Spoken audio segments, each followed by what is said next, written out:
আসসালামু আলাইকুম। প্রিয় দর্শক, নির্বাচন কবে হবে এই প্রশ্নটি অনেক চর্বিত চর্বণ অসংখ্যবার উচ্চারিত হয়েছে। এখন নতুন করে যে প্রশ্নগুলো সামনে আসছে, নির্বাচন আদৌ হবে কিনা, অথবা এই সরকারের অধীনে কোনো নির্বাচন হবে কিনা, কিংবা বর্তমান সরকার কোনো ধরনের নির্বাচন অনুষ্ঠানের সুযোগ পাবে কিনা। এখন কী কারণে এই প্রশ্নগুলো উঠছে, যেমন বিপ্লবী ওয়ার্কার্স পার্টির সাধারণ সম্পাদক সাইফুল হক বলেছেন, নির্বাচন সুষ্ঠু করতে হলে উপদেষ্টা পরিষদের সদস্য পদ থেকে 3 ছাত্রনেতাকে পদত্যাগ করতে হবে। কেন? যেহেতু রাজকীয় দল একটি আসছে, ছাত্রদের মধ্য থেকে যে দলের আত্মপ্রকাশ হতে যাচ্ছে, তার পেছন থেকে সব ধরনের কলকাঠি নাড়া হচ্ছে সরকারের মধ্য থেকে, এমন অভিযোগ তো রয়েছেই। আর সেই কলকাঠি নাড়ার মূল চাবিকাঠি হচ্ছে ছাত্রদের মধ্য থেকে যে 3 জন উপদেষ্টা হিসেবে রয়েছেন তাদের হাতে। আমি সে বিষয়ে পরে আসছি। সাইফুল হক বলেছেন, রাজনৈতিক দল করতে চাইলে ছাত্র প্রতিনিধিদের সরকার থেকে পদত্যাগ করতে হবে, নচেত নির্বাচনের নিরপেক্ষতা নিয়ে প্রশ্ন উঠবে। খুবই স্বাভাবিক। সাংবাদিক নুরুল হক, নিউ এজের সম্পাদক, তিনিও প্রধান উপদেষ্টা একটি সাক্ষাৎকার নিয়েছেন। এর মধ্যে তা প্রকাশিত এবং প্রচারিত হয়েছে, আপনারা অনেকেই শুনেছেন। সেখানে সরাসরি যে প্রশ্ন এর আগে প্রধান উপদেষ্টায় কেউ করেননি, সাংবাদিক নুরুল কবির সেই প্রশ্নটি করেছেন। তিনি বলেছেন যে ক্ষমতার রাজনীতিতে এই মুহূর্তে তারা প্রায়োরিটি দিচ্ছেন নিজস্ব সংগঠন তৈরি করতে। ছাত্রদের উদ্দেশ্য বলেছেন, ছাত্র উপদেষ্টাদের উদ্দেশ্য বলেছেন। এই কারণে অন্যরা মনে করে শুধু অন্য একটি গ্রুপকে সময় দিতে নির্বাচন পিছিয়ে দেওয়া হচ্ছে। আপনি সেটার মধ্যে কোনো সমস্যা দেখেন কিনা? প্রধান উপদেষ্টা সমস্যা দেখেন কি দেখেন না সেই প্রশ্ন উত্তর দিয়েছেন, তিনি কোনো ধরনের সমস্যা দেখেন না। এখন প্রশ্ন হচ্ছে যে ছাত্র প্রতিনিধিদের যে 3 জন উপদেষ্টা পরিষদ রয়েছে তাদের কার্যক্রম সম্বন্ধে আমরা জানি। তারা সরাসরি নতুন দলের পক্ষে কাজ করছেন, ওপেন সেই দলের পক্ষে কথা বলছেন। তথ্য সম্প্রচার উপদেষ্টা নাহিদ ইসলাম তিনি তো একাধিকবার বলেছেন যে রাজনৈতিক দলগুলো সরকারকে ব্যর্থ করার চেষ্টা করছে। এই মন্তব্যের পাশাপাশি তিনি বলেছেন, নতুন যে রাজনৈতিক দল আত্মপ্রকাশ করতে যাচ্ছে সেটিকে অন্য রাজনৈতিক দলগুলো গ্রহণ করতে পারছে না, সহ্য করতে পারছে না। আরও অনেক কিছু বলেছেন। স্থানীয় সরকার বিষয়ক উপদেষ্টা আসিফ মাহমুদ, তার নানান কর্মকাণ্ড এর মধ্যে বিতর্কিত হয়েছে। তিনি যে বিলাসী জীবনযাপন করেন, তিনি হেলিকপ্টার উপদেষ্টা হিসেবে পরিচিতি পেয়েছেন। হেলিকপ্টার ছাড়া তিনি চড়তে পারেন না, অন্য জেলায় যেতে পারেন না। 6 দিনে তিনি 22 বার কিংবা 28 বার হেলিকপ্টার ব্যবহার করেছেন। তিনি নিজেও স্বীকার করেছেন, না এতবার নয়, আমি 4 দিনে 6 বার, 2 দিনে 6 বার হেলিকপ্টার ব্যবহার করেছি। যাই হোক, সেগুলো অন্য প্রসঙ্গ। এই যে আসিফ মাহমুদ, তিনি কেন স্থানীয় সরকার মন্ত্রণালয়ের দায়িত্ব পেলেন? তিনি ছিলেন যুবকরা এবং শ্রম কর্মসংস্থান মন্ত্রণালয়ের দায়িত্ব। প্রথমে তো বলা হয়েছে কী জন্য তাকে স্থানীয় সরকার মন্ত্রণালয়ে বসানো হয়েছে, তিনিও বা কেন এই মন্ত্রণালয়টি বেছে নিয়েছেন। এবং মাঝে তো দাবি উঠেছিল যে স্থানীয় সরকার নির্বাচন আগে করতে হবে, তাদের প্রতিনিধি যারা থাকবে, ছাত্র সমন্বয়ক যারা থাকবে, তাদেরকে নির্বাচিত করে এনে শক্তিশালী করা হবে, সরকারের হাতকে শক্তিশালী করা, মানে তাদের হাতকে শক্তিশালী করা, তারপর জাতীয় নির্বাচন। যাই হোক, সেটি নিয়ে এখনও বিতর্কের মধ্যে রয়েছে।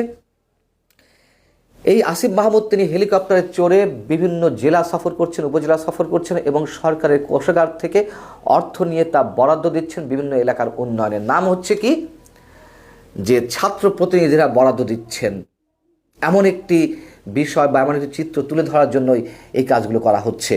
এবং কিভাবে কোত্থেকে তিনি বরাদ্দ দিচ্ছেন, অন্তর্বর্তী সরকারের অধীনে এই ধরনের বরাদ্দ বিভিন্ন জায়গায় মোটা অঙ্কের টাকা বরাদ্দ দেওয়া যায় কিনা সে বিষয়ে হয়তো প্রশ্ন উঠেছে। আর মাহফুজ আলম, যিনি মাস্টার মাইন্ড আমাদের প্রধান উপদেষ্টার ভাষ্যমতে, তিনি তো সব কিছু করছেন। তিনি পারলে পুরো দেশের মানচিত্র চেঞ্জ করে দেন, এসব তো পুরনো কথা। কিন্তু আমরা দেখছি যে তাদের মধ্যে এত সমালোচনার পরও কোনো কিছুর কমতি হচ্ছে না। এর আগে তারা পুলিশের সহযোগিতায়, সেনা সদস্যদের পাহারায় তারা বিভিন্ন জায়গায় সমাবেশ করে বেরিয়েছে, এসবও গণমাধ্যমে উঠে এসেছে। এবং প্রোক্লেমেশন অব রেভলিউশনকে মানে এইটি তুলে ধরতে তাদের যে চেষ্টা ভয়ঙ্করভাবে হুঁশিয়ারির মাধ্যমে, সেটাও আমরা দেখছি। এবং তারা এটি করতে গিয়ে যে রাষ্ট্রদ্রোহিতার সামিল যে কর্মকাণ্ডগুলো ঘটাচ্ছে, সংবিধানকে ছুঁড়ে ফেলার, এসবের মধ্য থেকে সরকারের সব কিছুতে একটা সমর্থন রয়েছে, প্রচ্ছন্ন সমর্থন রয়েছে। কোনো কিছুতেই কোনো ধরনের বাধা দেওয়া হচ্ছে না। এবং নতুন যে কিংস পার্টি বা রাজকীয় দল আসছে, সেটিকে কেন্দ্র করে সরকার মোটামুটি হৃষ্টপুষ্ট করার জন্য যাবতীয় যা করার করে যাচ্ছে। তো এই অবস্থায় নির্বাচন হলে সেটি প্রশ্নবিদ্ধ হবে না তো কি হবে? এর আগেও তো আওয়ামী লীগ সরকারের সময় বলি, ওয়ান ইলেভেন সরকারের সময় বলি, যখনই কোনো কিংস পার্টি জন্ম নিয়েছে, আত্মপ্রকাশ করেছে, সরকারের সব ধরনের সহযোগিতা নিয়ে তারা গড়ে উঠেছে, তারা আত্মপ্রকাশ করেছে। কিন্তু এইভাবে ওপেন ড্যাম কেয়ার স্টাইলে বেপরোয়াভাবে সরকারের মধ্য থেকে সমর্থন জানানো, একেবারে বলে কয়ে রাজকীয় দলের আত্মপ্রকাশ এর আগে কখনো ঘটেনি, কিন্তু এখন ঘটছে। এখন বিষয় হচ্ছে যে এই কারণে যদি কোনো নির্বাচন হয়ও, মানুষের ধারণা সেটি আওয়ামী স্টাইলের নির্বাচন হবে, প্রহসনের নির্বাচন হবে। হয় ছাত্র প্রতিনিধিদের সমন্বয়ে যে রাজনৈতিক দলটি আসতে যাচ্ছে সেটিকে জেতানোর চেষ্টা করা হবে, তারা ক্ষমতায় আসবে, অথবা বিরোধী দলে বেশ ভালো একটা আসন নিয়ে তারা আসবে।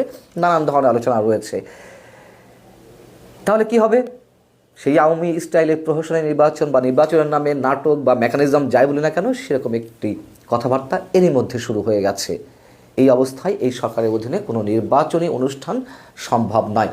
পাশাপাশি এ কথাও উঠছে যে দেশের সার্বিক যে অবস্থা, যে পরিস্থিতি, সাংঘর্ষিক একটা অবস্থান বিভিন্ন রাজনৈতিক দলগুলোর মধ্যে, একটা সঙ্গে আর একটা বিএনপির সঙ্গে জামাতের কিংবা আওয়ামী লীগ তো কোণঠাসা হয়ে রয়েছে, তাদেরকে নিষিদ্ধ করা না করা, এদিকে ছাত্র নেতৃত্বের সঙ্গে বিএনপির একটি চরম দ্বন্দ্ব, জামাতের সঙ্গে ছাত্র নেতৃত্বের একটি আন্তরিক সম্পর্ক এবং ছাত্রদের বিভিন্ন প্রোগ্রামে, বিভিন্ন অনুষ্ঠানে, বিভিন্ন তাদের যে সিদ্ধান্ত, সেখানে জামাতের যে পরামর্শ, সিদ্ধান্ত, তাদেরকে সহযোগিতা করা, নানান ইকুয়েশন কাজ করছে।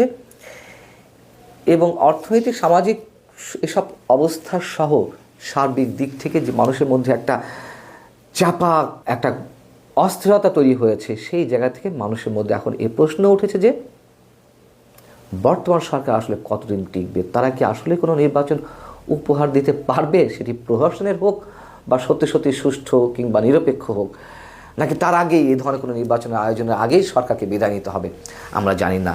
তবে সময় যেটি বলছে, বাস্তবতা যেটি বলছে, যে প্রশ্নগুলো উত্থাপিত হচ্ছে তা একেবারে অমূলক কিছু নয়। সেই প্রশ্নগুলোর পেছনে যথেষ্ট যৌক্তিকতা রয়েছে এবং যা কিছু হতে যাচ্ছে আমরা হয়তো খুব অল্প দিনের মধ্যেই সেগুলো বহিঃপ্রকাশ দেখতে পারবো। খুব বেশি দিন হয়তো অপেক্ষা করতে হবে না। আল্লাহ হাফিজ, ভালো থাকুন সবাই।